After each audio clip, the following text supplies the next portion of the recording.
ইতিহাস পড়তে কিন্তু অনেক সময় লাগে, আমি খুব অল্প সময় আপনাকে শেখাচ্ছি, একটু খেয়াল করেন আমার দিকে। রাসূল সাল্লাল্লাহু আলাইহি ওয়াসাল্লামের ইন্তেকালের পর খলিফা হন আবু বকর সিদ্দিক রাদিয়াল্লাহু আনহু, তারপরে ওমর রাদিয়াল্লাহু আনহু, তারপরে উসমান রাদিয়াল্লাহু আনহু। এই উসমান রাদিয়াল্লাহু আনহুর এই সময় থেকে শেষের দিকে একটা সমস্যা সৃষ্টি হয়েছে। কি সমস্যা? উসমান রাদিয়াল্লাহু আনহুকে কিছু বিদ্রোহীরা হত্যা করেছিল। একটু বোঝার চেষ্টা করেন, ইতিহাস পড়তে কিন্তু অনেক সময় লাগে, আমি খুব অল্প সময় আপনাকে শেখাচ্ছি। উসমান রাদিয়াল্লাহু আনহুকে হত্যা করেছিল কিছু বিদ্রোহী, ঠিক আছে? যিনি নবী সাল্লাল্লাহু আলাইহি ওয়াসাল্লামের জামাই, দুইজন মেয়েকে বিয়ে করেছেন, জিন্নুরাইন, তাকে হত্যা করেছে কিছু বিদ্রোহী। এরপরে খেলাফতের দায়িত্বে আসেন আলী রাদিয়াল্লাহু আনহু। কে আসেন? আলী রাদিয়াল্লাহু আনহু।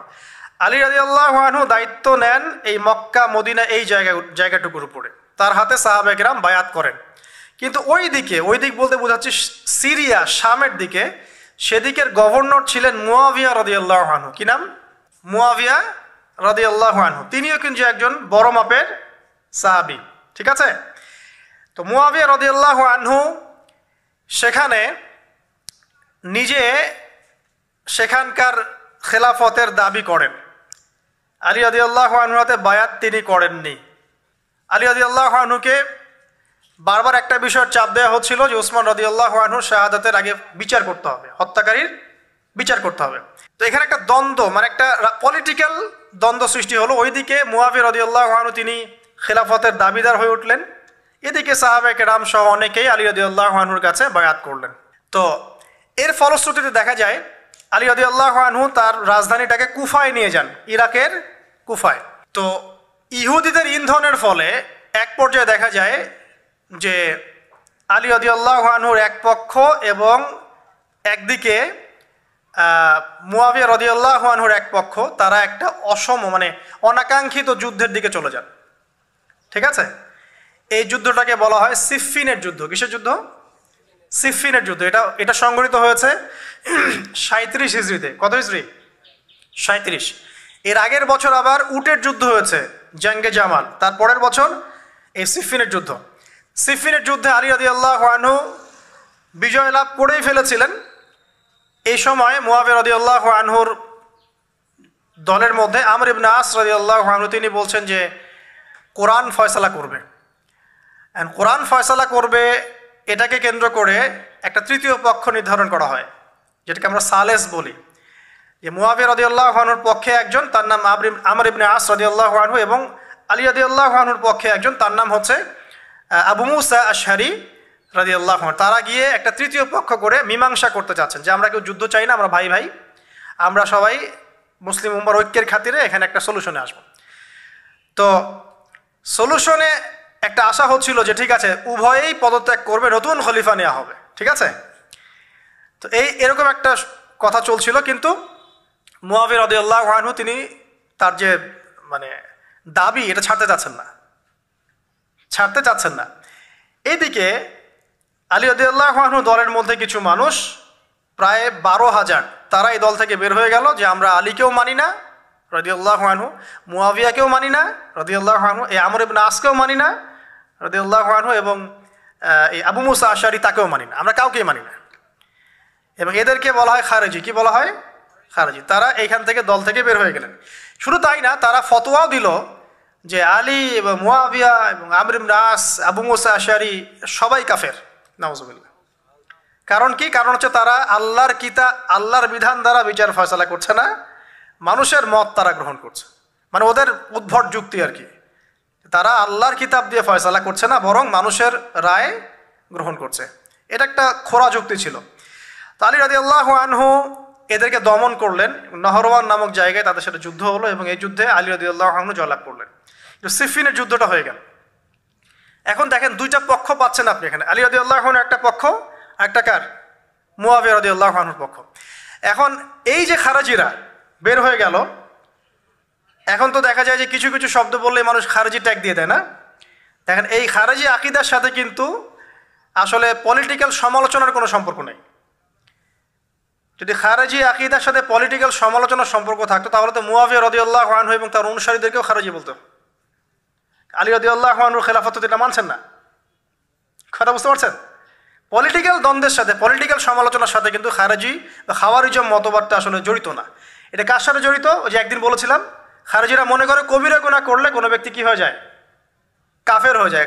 খারেজিদের আকীদা হচ্ছে কবিরা গুনাহ করলে কোনো ব্যক্তি কাফের হয়ে যায়। এই আকীদাটার নাম খারেজি আকীদা। এটা কি বাংলাদেশে মুসলিমরা লালন করে? কোনো আলেম, কোনো বক্তা, কোনো মুফাসসির, কোনো মুহাদ্দিস আপনাদেরকে বলেছে কখনো এই দেশের মাটিতে যে কবিরা গুনাহ করেছে এরা এদেরকে মেরে ফেলো? বলেছে? কিন্তু আপনি কিছু হক কথা বললে আপনাকে ট্যাগটা খেতে হয়। তা আসলে এই যারা এই ধরনের মানে ওই যে বলেছে একদিন খারেজি ম্যানুফ্যাকচার্ড কোম্পানির সাথে সদস্য, এরা ভাঙাচোরা ইস্যু পেলেই কাউকে খারেজি ট্যাগ দিয়ে দেয়। আসলে মূল বিষয় এরা নিজেরাই খারিজ হয়ে যাচ্ছে, দিন দিন অন্যকে খারিজ করতে করতে নিজেরাই খারিজ হয়ে যাচ্ছে। এখানে দেখেন মুআবিয়া রাদিয়াল্লাহু আনহু এক পক্ষে, আলী রাদিয়াল্লাহু আনহু আর এক পক্ষে, ব্যাটেল, যুদ্ধ হয়ে গেল, সিফিনের যুদ্ধ হয়ে গেল, 3 দিন যুদ্ধ হয়েছে। ওই যুদ্ধে কি মানুষ মারা যায় নাই? মারা যায় নাই? মারা গেছে। তো আলী রাদিয়াল্লাহু আনহু তো বলেননি যে ওরা খারেজি। কারা খারেজি তাহলে? যারা এই যে 12,000 সৈন্যের মধ্য থেকে বের হয়ে গেল এবং সবাইকে কাফের ফতোয়া দিল যে আলীও কাফের, মুআবিয়া কাফের, আমর ইবনে আসও কাফের, নাউজুবিল্লাহ, আর এই যে আবু মুসা আশআরী তারাও কাফের। একটু বোঝেন। এরপর তারা যখন বের হয়ে গেল, আলী রাদিয়াল্লাহু আনহু তাদেরকে হত্যা করলেন, তাদের সাথে যুদ্ধ করলেন। কিন্তু এদের কিছু কিছু মানুষ বেঁচে ছিল। এরা একটা প্ল্যান করলো। কি প্ল্যান করলো? যে আমরা চোরাগুপ্তা হামলা চালিয়ে এই 4 জনের সবাইকে হত্যা করে ফেলবো। কথা বুঝতে পারছেন? 4 জন একই দিনে প্ল্যান করলো। রমজান মাসের 17 তারিখ। কত তারিখ? রমজান মাসের 17 তারিখ। ওইটা সম্ভবত 40 হিজরি। কত হিজরি? সিফিনের যুদ্ধ হচ্ছে 37 হিজরিতে, এটা হচ্ছে কত হিজরি? 40, 3 বছর পর এরা প্ল্যান করলো। এখনকার ওই যে পশ্চিমা গোলকধাঁধায় পড়া কিছু মানুষ যারা কিছু জঙ্গি সংগঠনের নাম লেখা প্ল্যান করে যে হঠাৎ সুইসাইড বোম মারবো, আছে না? এরকম একটা প্ল্যান করলো যে আমরা প্ল্যান করলাম এই 4 জনকে আমরা একদিনে উড়িয়ে দেবো, মেরে দেবো। এবং সেই প্ল্যান মোতাবেক তারা কাজ করলো। কাজ করে ঘাপটি মেরে বসে থাকলো। আলী রাদিয়াল্লাহু আনহু ফজরের নামাজে যাচ্ছেন, আব্দুর রহমান বিন মুলজিম নামে এক ব্যক্তি আলী রাদিয়াল্লাহু আনহুকে পুরো তরোয়াল দিয়ে আঘাত করে হত্যা করে ফেলল। ইন্না লিল্লাহি ওয়া ইন্না ইলাইহি রাজিউন। কাকে হত্যা করলো? নবী সাল্লাল্লাহু আলাইহি ওয়াসাল্লামের মেয়ের জামাইকে। চিন্তা করতে পারেন? যিনি প্রতিটা যুদ্ধে নবী সাল্লাল্লাহু আলাইহি ওয়াসাল্লামের সাথে ছিলেন, তাকে বললো যে সে কাফের হয়ে গেছে। আর যে হত্যা করেছে আব্দুর রহমান বিন মুলজিম, সে হত্যা করার পরে আল্লাহ শুকরিয়া আদায় করেছে, নাউজুবিল্লাহ। সে বলেছিল যে আমি আল্লাহ শুকরিয়া আদায় করছি যে আল্লাহ আমার হাতে একজন পথভ্রষ্ট মানুষকে মারলেন, নাউজুবিল্লাহ। চিন্তা করতে পারেন? ওইদিকে মুআবিয়া রাদিয়াল্লাহু আনহুকে মারার প্ল্যান করা হয়েছে সিরিয়ায়, কিন্তু উনি ওই দিন ফজরের নামাজে যান নাই, যেতে পারেন না, অসুস্থ ছিলেন। উনি গিয়েছেন, উনাকে আঘাত করা হয়েছে, কিন্তু আঘাতটা তার মানে শরীরের সেই জায়গায় লাগে নাই যেখানে লাগলে তিনি মারা যেতে পারতেন। তিনি আহত হয়েছেন, পরবর্তীতে চিকিৎসা করে সুস্থ হয়ে গেছেন। আর এদিকে আমর ইবনে আস এবং আব্দুর রহমান আবু মুসা আশআরী, তাদের উপরে হামলা হয়েছে। আমর ইবনে আসের জায়গায় আরেকজন সাহাবী গিয়েছেন নামাজ পড়তে, তিনি ডেড। মানে তাদের উদ্দেশ্য সফল হয়েছে এই জায়গায় যে আলী রাদিয়াল্লাহু আনহুকে হত্যা করা হয়েছে। তো এখন আলী রাদিয়াল্লাহু আনহু যখন নিহত হয়ে গেলেন, তাহলে কে থাকলো এখন? মুআবিয়া রাদিয়াল্লাহু আনহু। আচ্ছা, আলী রাদিয়াল্লাহু আনহু চলে যাওয়ার পরে তার সন্তান হাসান রাদিয়াল্লাহু আনহু, কি নাম? হাসান রাদিয়াল্লাহু আনহুর হাতে সাহাবায়ে কেরামের অনেকেই বায়াত করলেন, মানে তাকে খেলাফতের দায়িত্ব দিলেন। তো এবং তিনিও কুফায়, রাজধানী, এখানে তিনি আছেন, এবং কুফাবাসী তাকে মানে প্রলুব্ধ করছে কিছু কিছু মানুষ যে আপনার উচিত মুআবিয়া রাদিয়াল্লাহু আনহুর সাথে যুদ্ধ করা, ঠিক আছে? কিন্তু হাসান রাদিয়াল্লাহু আনহু সেই কাজটা করলেন না। তিনি বলেন না, আমি মুসলিমদের মধ্যে দ্বন্দ্ব চাই না, বরং আল্লাহর নবী একটা ভবিষ্যৎবাণী করেছিলেন সাল্লাল্লাহু আলাইহি ওয়াসাল্লাম যে আমার এই নাতি হাসান মুসলিমদের বড় ফিতনার সমাধান করে দিবে। সুবহানাল্লাহ, কথা বুঝতে পারছেন? তো হাসান রাদিয়াল্লাহু আনহু তখন কি করলেন? নিজে তার যে এই যে দায়িত্ব, খেলাফতের দায়িত্ব, তিনি মুআবিয়া রাদিয়াল্লাহু আনহুর হাতে ছেড়ে দিলেন। সুবহানাল্লাহ, তিনি নিজে পদত্যাগ করলেন। ঠিক আছে, আমার ক্ষমতার দরকার নাই, মুসলিমরা আপোষে মারামারি কাটাকাটি থেকে রক্ষা পাক। কিছু শর্ত ছিল ওই চুক্তির মধ্যে, যে মুআবিয়া রাদিয়াল্লাহু আনহু যে কাজই করবেন সুরাভিত্তিক করতে হবে, হ্যাঁ, আহলে বাইতদেরকে সম্মান করতে হবে, ভাতা নির্ধারণ করতে হবে, এরকম কিছু শর্ত ছিল, ঠিক আছে? তো মুআবিয়া রাদিয়াল্লাহু আনহু মেনে নিলেন। এবার কিন্তু সারা মুসলিম জাহানের কে খলিফা হলেন? কি নাম বলেন? মুআবিয়া রাদিয়াল্লাহু আনহু। এবং এরপর তিনি একাধারে 20 বছর খেলাফতের দায়িত্ব পালন করেছেন। কত বছর? 20 বছর। 40 হিজরিতে এই যে আলী রাদিয়াল্লাহু আনহু মারা যান, আর 20 বছর খেলাফতের দায়িত্ব পালন করেন কে? মুয়াবিয়া রাদিয়াল্লাহু আনহু। এবং এই সময় মুসলিমরা অনেক উন্নতি করেছে। এই সময় 1700টার মতো নৌ জাহাজ ছিল মুসলিমদের। সাইপ্রাস দ্বীপ থেকে শুরু করে পর্তুগাল থেকে শুরু করে চায়না, এদিকে আফ্রিকা থেকে শুরু করে পুরো যে ভারতবর্ষ সবই মুসলিমদের।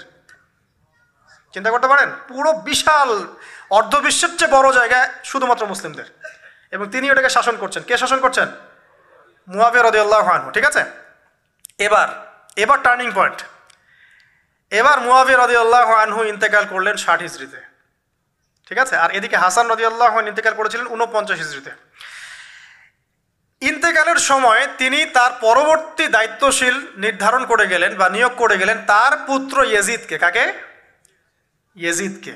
এই জায়গাটাতে সাহাবায়ে কেরাম রাদিয়াল্লাহু আনহুমের অনেকেই মানেন নাই, কারণ তখন তার চেয়েও যোগ্য মানুষ সমাজে ছিল। ঠিক আছে, তখন আব্দুল্লাহ বিন ওমর বেঁচে আছেন, আব্দুল্লাহ বিন আব্বাস বেঁচে আছেন, আব্দুল্লাহ বিন জুবাইর রাদিয়াল্লাহু আনহু, বড় বড় জলিল কাদির সাহাবী, তারা কিন্তু তখন বেঁচে আছেন। কিন্তু কি করলেন মুয়াবিয়া রাদিয়াল্লাহু আনহু, আল্লাহ তাকে জান্নাতবাসী করুন, তিনি তার ছেলে ইয়েজিদকে শাসন ক্ষমতা দিয়ে গেলেন। এই যে শুরু হলো বাবার পরে ছেলে, বুঝতে পারছেন, রাজতন্ত্র শুরু হলো। এবার সাহাবায়ে কেরামদের মধ্যে অনেকেই এটা মানতে চাচ্ছেন না। যারা মানতে চাচ্ছেন না তাদের মধ্যে আছেন আব্দুল্লাহ বিন ওমর রাদিয়াল্লাহু আনহুর ছেলে, আছেন আব্দুল্লাহ বিন আব্বাস রাইসুল মুফাসসিরিন, আছেন আব্দুল্লাহ বিন জুবাইর বিন আওয়াম রাদিয়াল্লাহু আনহুর ছেলে, এরকম বড় বড় সাহাবী, এবং তারা মক্কা মদিনায়। তো আচ্ছা, এখন এই সাহাবীদেরকে কি আমরা খারিজি বলবো? তারা যে পলিটিক্যালি তাকে সমর্থন করছেন না, পলিটিক্যালি কোনো গভর্নমেন্টের সমর্থন না করলেই খারিজি হয়ে যায়? যদি কেউ বলে আরব বিশ্বের সব যত নেতা আছে এদের মধ্যে অনেকেই ইসরায়েলের সাথে আতাত করেছে, সে কি খারিজি হয়ে যাবে? এই সমালোচনার সাথে খাওয়ারিজমের কোনো সম্পর্ক আছে? যদি কেউ বলে যে পশ্চিমাদের অস্ত্রশস্ত্র নিয়ে মুসলিমরা ইয়েমেনে হামলা করছে, এটা বললে সে খারিজি হয়ে যাবে? যদি কেউ বলে যে মধ্যপ্রাচ্যের কান্ট্রির কিছু নেতা তারা পশ্চিমাদের সাথে চুক্তি করেছে পেট্রো ডলার মনিটরিং সিস্টেম, সে কি খারিজি হয়ে যাবে? যদি কেউ বলে জায়নিস্টদের সাথে আতাত করে অনেক মুসলিম কান্ট্রি চলছে, তাহলে কি মিডল ইস্টের সমালোচনা করার কারণে একজন ব্যক্তি খারিজি হয়ে যাবে? খারিজি ম্যানুফ্যাকচার্ড কোম্পানি বাংলাদেশে তারা এই সংজ্ঞাই শিখায়, পলিটিক্যাল বিরোধিতা করলে আপনি খারিজি হয়ে যাবেন। অথচ এখানে দেখেন সাহাবায়ে কেরাম রাদিয়াল্লাহু আনহুম মানছেন না ইয়াজিদকে। এবার ইয়াজিদ কি করলো দেখেন। এবার ইয়াজিদ প্রথমত সাহাবীদেরকে কনভিন্স করার চেষ্টা করলেন। তিনি ওখান থেকে তার দূত পাঠালেন, দূত এসে মক্কা মদিনায় বোঝালেন যে আপনারা মেনে নেন, ভালো হবে, ইত্যাদি ইত্যাদি। আব্দুল্লাহ বিন ওমর রাদিয়াল্লাহু আনহু বলেন ঠিক আছে মেনে নিলাম, আব্দুল্লাহ বিন আব্বাস রাদিয়াল্লাহু আনহু বলেন ঠিক আছে মেনে নিলাম। কিন্তু আব্দুল্লাহ বিন জুবাইর রাদিয়াল্লাহু আনহু মানলেন না। তিনি মানছেন না, আমি কিছুতেই মানি না, তার সেই খেলাফতের যোগ্য নয়, এর চেয়ে অনেক বড় বড় যোগ্য মানুষ আছে, আমি মানছি না। বরং তিনি এখান থেকে সরে আসলেন। এবার ইমাম হুসাইন রাদিয়াল্লাহু আনহু, যার কথা প্রশ্ন করেছেন, লম্বা উত্তর দিচ্ছি। ইমাম হুসাইন রাদিয়াল্লাহু আনহুর হাতে অনেকে বায়াত করতে চাইল যে আপনি যোগ্য খেলাফতের, ইয়াজিদ যোগ্য না, কে যোগ্য?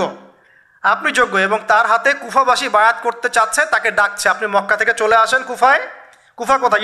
ইরাকে। আপনি মক্কা থেকে কুফায় চলে আসেন, আমরা আপনার হাতে বায়াত করব।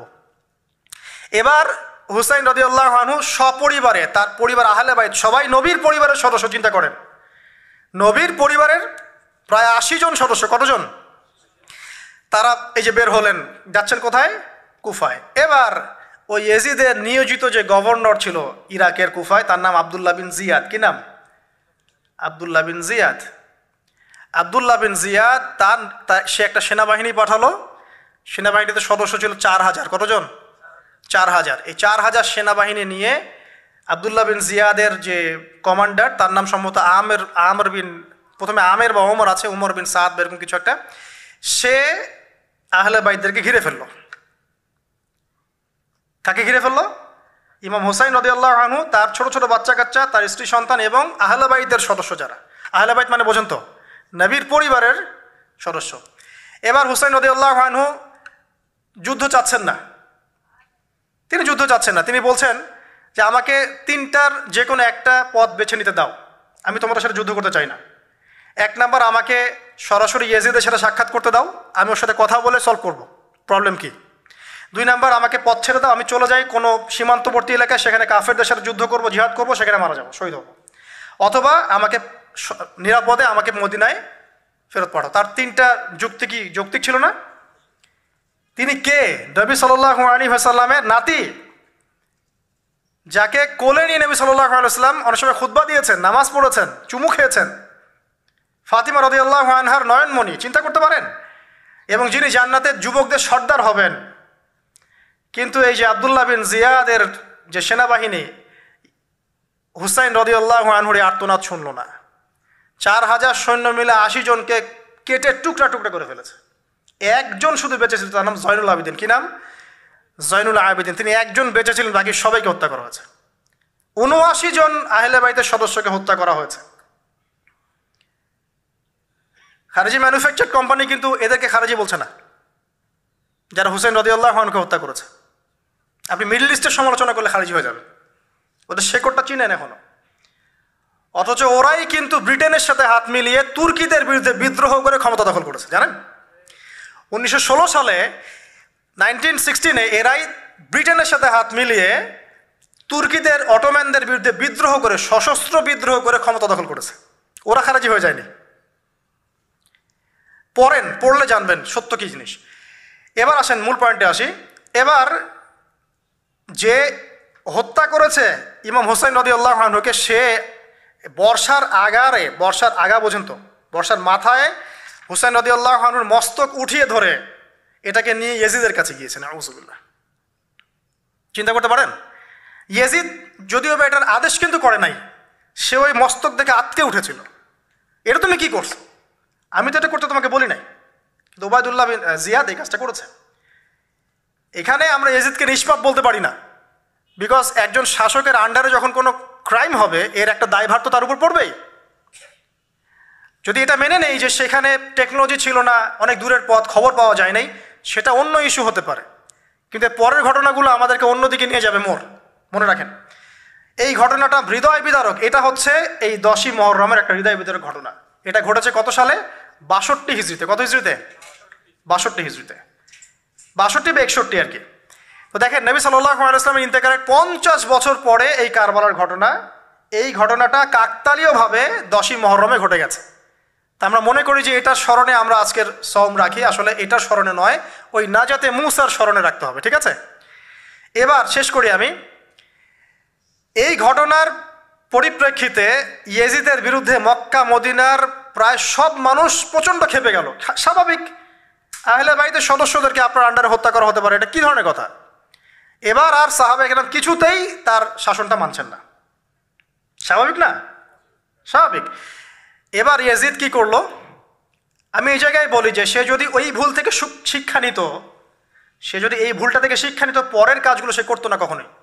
সে ভুলটা থেকে শিক্ষা নেয়নি, বরং সে 63 হিজরিতে, ঠিক তার পরের বছর বা 2 বছর পর, যদি 61 হিজরি ধরি, এটা 63 হিজরি, 2 বছর পর সে আরেকটা টিম পাঠালো মদিনায়, মদিনার মানুষদেরকে কনভিন্স করার জন্য যে আমার আনুগত্য করতেই হবে।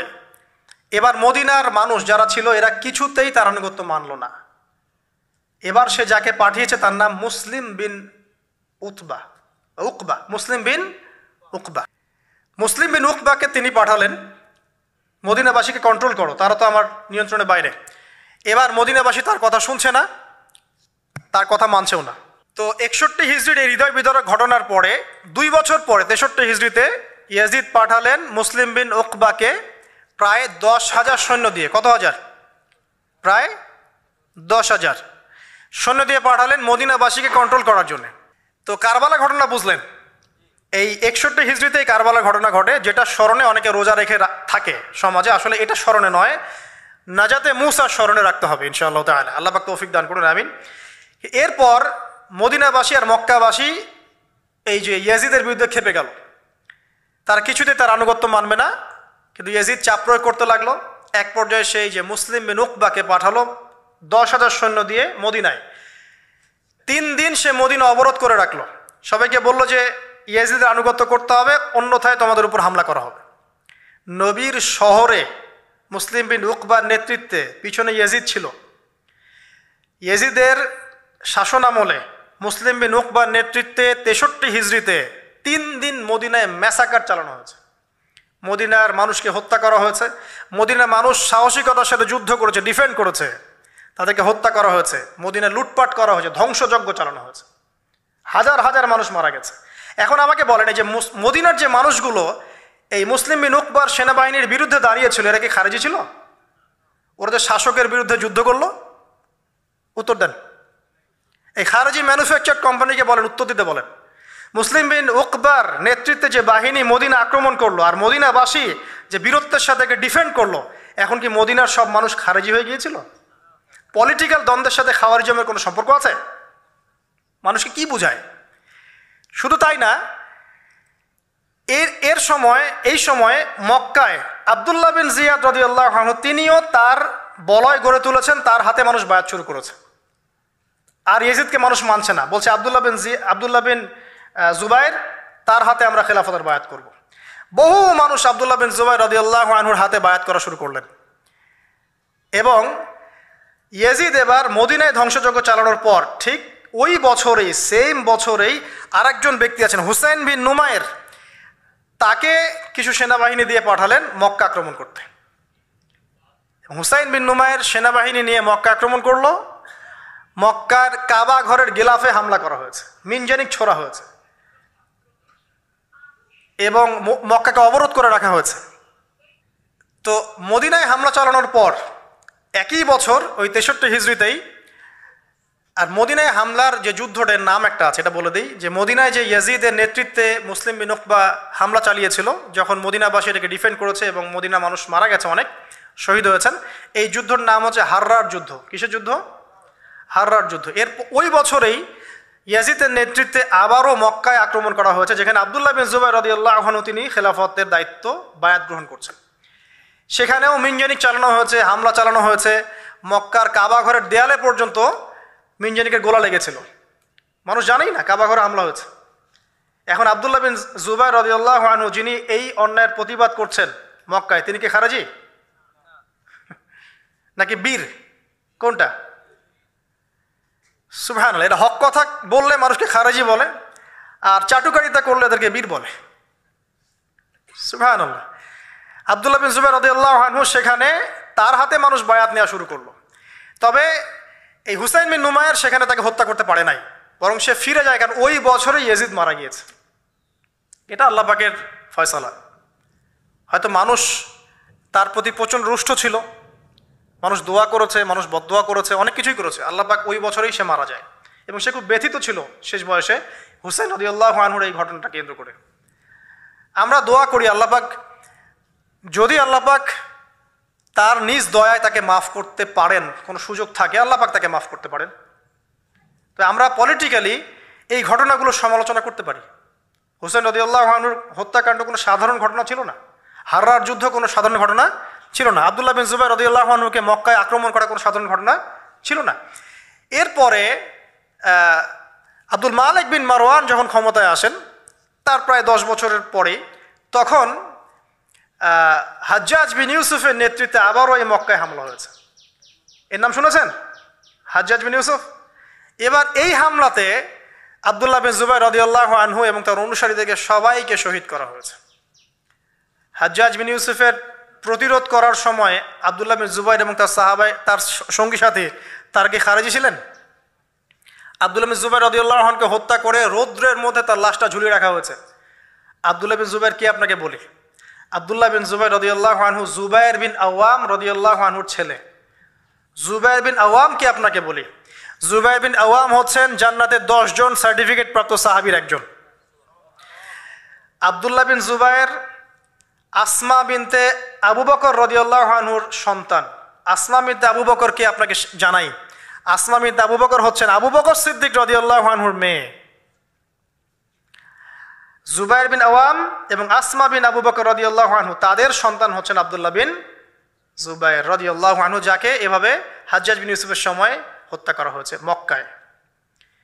এই যে ঘটনাগুলো আপনারা শুনুন। এরপরে যদিও বা পরিস্থিতি ঠান্ডা হয়ে যায় আস্তে আস্তে, এবং আব্দুল মালিক বিন মারওয়ানের সময় তিনিও প্রায় 20 বা 22 বছর ক্ষমতা কাটান, এবং ওই সময় মুসলিমরা এই যে সিন্ধু প্রদেশ জয়, ওইদিকে তারেক বিন জিয়াদের স্পেন জয়, এদিকে আপনার এই যে আমাদের ভারতবর্ষ জয়, এগুলো ওই সময় ঘটেছে। ঠিক আছে, ওইদিকে আমরা যাচ্ছি না। মূল যে জায়গাটা আপনাদেরকে আজকে বলতে চাচ্ছি সেটা হলো এই যে প্রথমত কারবালার বিয়োগান্তক ঘটনার সাথে এই 10ই মুহররমের সওমের কোনো সম্পর্ক নাই।